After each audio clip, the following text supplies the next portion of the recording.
안녕하십니까 시청자 여러분, 좋은 아침입니다. 오늘은 선고로 면죄부 받겠다는 피의자 조국이라는 제목으로 말씀을 드리겠습니다. 예로부터 낯가죽이 두꺼워 도대체 부끄러움을 모른다고 할 때 우리는 후안무치하다고 말합니다. 이 말의 뜻은 주로 부정적인 의미로 쓰이며 자신이 잘못을 인정하지 않고 변명하거나 타인의 비난이나 비판에도 아랑곳하지 않는 사람을 비하하거나 비난할 때 씁니다. 요즘 이 말에 딱 어울리는 정치인을 예로 들자면 많은 사람들이 더불어민주당 이재명 대표나 조국 혁신당의 조국 대표를 비롯해 야당 정치인들을 손꼽을 것입니다. 왜냐하면 그들은 자신들의 잘못은 전혀 인정하지 않고 책임을 다른 사람들에게 떠넘기는 것을 우리는 자주 봐왔기 때문입니다. 최근 후안무치한 언행을 하는 대표적인 인물로 특히 조국 대표를 빼놓으면 말이 안 될 것 같습니다. 그는 엊그제 기자회견을 갖고 제22대 국회 첫 번째 행동으로 한동훈 특검법을 발의하겠다고 밝혀 세인들을 놀라게 했습니다. 방탄을 위한 창당을 한 뒤 스스로 대표가 되더니 고작 한다는 소리가 사익을 위해서 공익을 이용하겠다는 선언을 한 것입니다. 참으로 파렴치한 발상이 아닐 수 없습니다. 그는 이미 유재수 감찰 무마 사건과 자녀 입시 비리 혐의로 2심에서 징역 2년을 선고받고 법률심인 대법원 확정 판결을 기다리는 피고인입니다.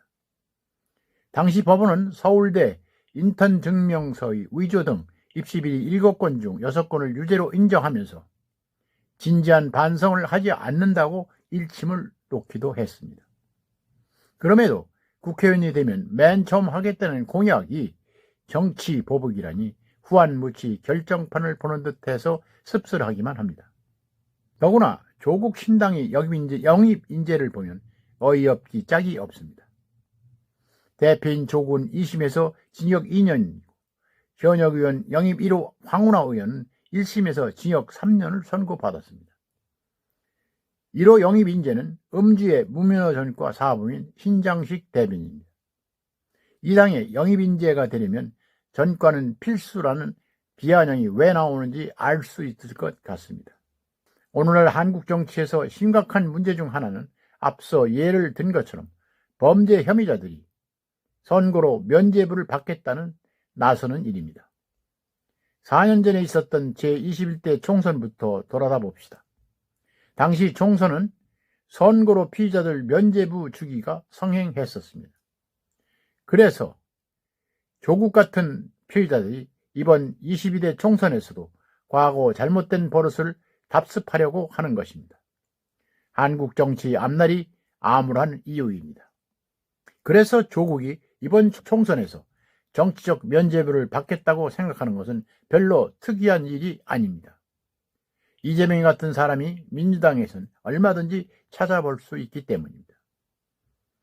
이 대표는 현재 한국 정치인으로서는 가장 많은 불법 혐의를 받고 있으면서도 민주당 대선 후보 경선에서 승리하자 사실상 수사가 중단됐었습니다. 그러다가 그 뒤에 대선에서 패했지만 바로 국회의원을 당선되고 당대표 선거에서도 당선되면서 그 많은 수사를 요리조리 잘도 피해가고 있습니다. 20여 명에 이르는 종범이 구속됐어도 주범격인 그만 기소돼 재판을 받고 있지만 언제 선고가 내릴지 부지하세월입니다. 그가 국회의원과 당대표 선거에서 패배했다면 어떻게 그런 일이 있을 수 있겠습니까? 이와 같은 케이스는 얼마든지 있습니다.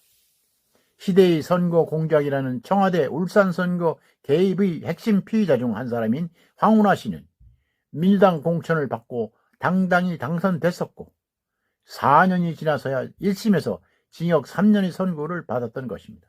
그리고 곧바로 총선 불출마 선언을 했습니다. 하지만 그는 다시 비례 후보를 내는 조국 신당에 참여했습니다. 일반인이라면 이런 작태를 보일 수 없을 것입니다. 정말이지 후안무치입니다. 민주당 최강욱 전 의원은 조국 아들이 인턴 증명서를 허위로 발급해준 혐의로 기소된 상태에서 역시 4년 전 당선돼 임기를 거의 다 채우고 얼마 전 유죄가 확정되면서 의원직을 상실했습니다. 그동안 선거로 면죄부를 받았던 것입니다. 전당대회 돈봉투 살포 혐의로 구속 기소된 송영길 전 민주당 대표도 옥중에서 소나무당을 창당하고 선거로 면죄부를 받겠다고 합니다. 그런데 4년 전 총선이나 이번 총선이나 유권자들은 같은 사람들입니다. 선거로 면죄부를 준 사람들이 또 투표를 하게 됩니다. 이재명이나 조국, 황운하 등과 같은 피의자들을 포함한 후보들을 대상으로 투표해야 하는 것입니다. 거듭 강조하지만 유권자들은 올바른 투표로 선량을 뽑아야 합니다. 그래야 조국이 강을 건널 수 있지, 그렇지 않으면 조국이 늪에 빠져 허우적된다는 것을 명심해야 할 것입니다. 오늘은 여기까지입니다. 시청해 주셔서 감사합니다.